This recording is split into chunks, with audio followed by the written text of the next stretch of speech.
అంతా వారే చేశారు అనుకునే అవకాశం అయితే ఉంది. ఓకే. ఎందుకంటే ఈ సినిమా ప్రమోషన్ ఎలా చేయాలి, 'పుష్ప' జనంలోకి ఎలా తీసుకెళ్ళాలి అనుకున్నప్పుడు వాళ్ళు ఒక అగ్రెసివ్ ప్యాటర్న్ డిజైన్ చేసుకున్నారు. హ్మ్. ఆ అగ్రెసివ్ ప్యాటర్న్ డిజైన్‌లో భాగంగానే టోటల్‌గా అన్ని విధాలుగాను వాళ్ళు మైండ్స్ అలా డిజైన్ చేసేసుకున్నారు. హ్మ్. ఆ డిజైన్ చేసుకోవటం అనేది మనకి పాట్నా ఈవెంట్ నుంచి కనిపిస్తుంది. అంటే మాట్లాడే పద్ధతి చాలా యారగెంట్‌గా అందరూ అలాగే మాట్లాడారు. ఎవరు తగ్గల. హ్మ్. ఈ తగ్గేదే లే అనేటువంటిది ఒక ఫీవర్‌గాను, ఒక మేనియాగాను క్రియేట్ చేయాలని వాళ్ళు అనుకున్నారు. హ్మ్.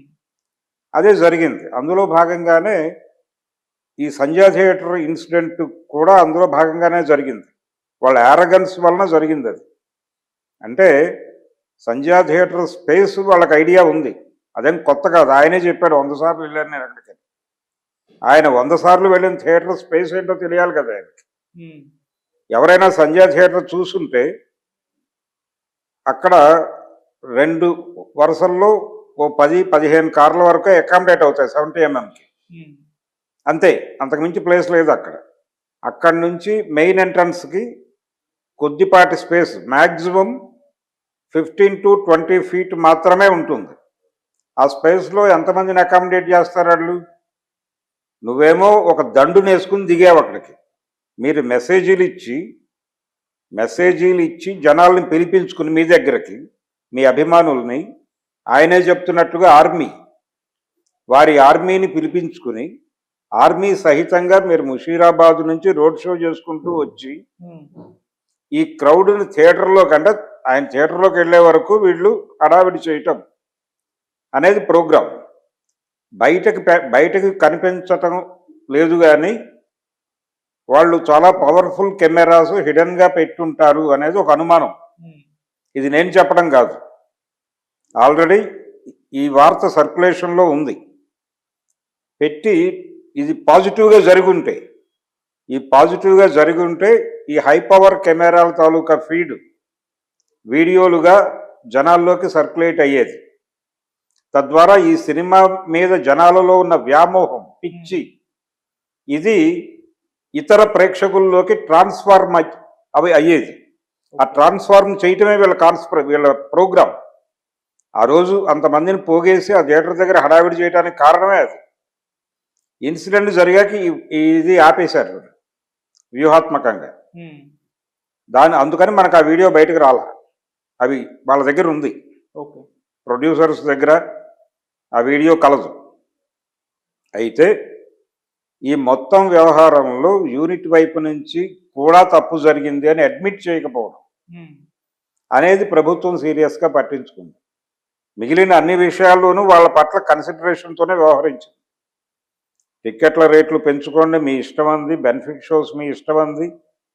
9:30 నుంచి షోస్కి అనుమతిస్తే కొన్ని చోట్ల 6 గంటలకు కూడా వేశారు. అందుకు తగిన సాక్ష్యాధారాలు ఉన్నాయి. సో 4 ఆటలు 3 ఆటలకు పర్మిషన్ ఇస్తే 4 ఆటలు వేశారు కొన్ని చోట్ల. 9 షోస్ కూడా ఇదే రేట్లు అమ్మిన సందర్భాలు ఉన్నాయి. సో మిస్యూజ్ చేశారు. ప్రభుత్వం ఇచ్చినటువంటి ఒక రిలాక్సేషన్ని మిస్యూజ్ చేయటం వలన ఈ రోజున ఆ 3 ఆటలకి పర్మిషన్ అనేది లేచిపోయింది. సో అది యాటిట్యూడ్ ప్రాబ్లం. అది ప్రొడ్యూసర్స్ నుంచి దొర్లిందా, ఎవరి నుంచి దొర్లిందా అనేది పక్కన పెడితే face of the cinema hero. So ఈ ఇన్సిడెంట్ సంధ్యా థియేటర్ ఇన్సిడెంట్ కూడా face of the incident Allu అర్జున్గా మారటంతో ఆటోమేటిక్గా ఇండస్ట్రీ టార్గెట్. ఆల్రెడీ మా అసోసియేషన్ నుంచి ఒక వార్న్ చేశాడు ఆయన విష్ణు. అల్లు అర్జున్ గురించి ఎవరు మాట్లాడకండి, ఐదర్ పాజిటివ్ ఆర్ నెగిటివ్ అన్నాడు. అంటే ఏమిటి? స్పందనలు వద్దు అంటే ఇండస్ట్రీ నుంచి ఎవరు మాట్లాడదలుచుకోలేదు. మాట్లాడితే అల్లు అర్జున్ మీద నెగిటివ్గా మాట్లాడాలి. మాట్లాడటం కరెక్ట్ కాదు అని అందరూ అనుకున్నారు కాబట్టి మాట్లాడలేదు. అంటే అతని పట్ల సాఫ్ట్ కార్నర్ వాళ్ళకి ఇంటర్నల్గా లేదు కానీ ఇండస్ట్రీ సాలిడారిటీ రీత్యా వాళ్ళు కన్సిడర్ చేస్తున్నారు. అంతవరకే.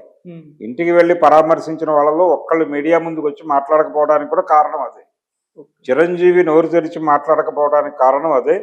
ఈరోజు మీటింగ్కి వెళ్ళకపోవడానికి కూడా కారణం అదే. ఆయనే ఆర్గనైజ్ చేశాడు ఈ మీటింగ్. మనకు అందుతున్న వార్తల్ని బట్టి చిరంజీవి గారే ఎవరెవరు వెళితే బాగుంటుంది, ఎవరెవరు వెళ్ళి ఏం మాట్లాడితే బాగుంటుంది దాకా ఆయనే డిజైన్ చేశాడు అనేది కూడా ఒక వార్త బయట ఉంది. నిజం కావచ్చు అది.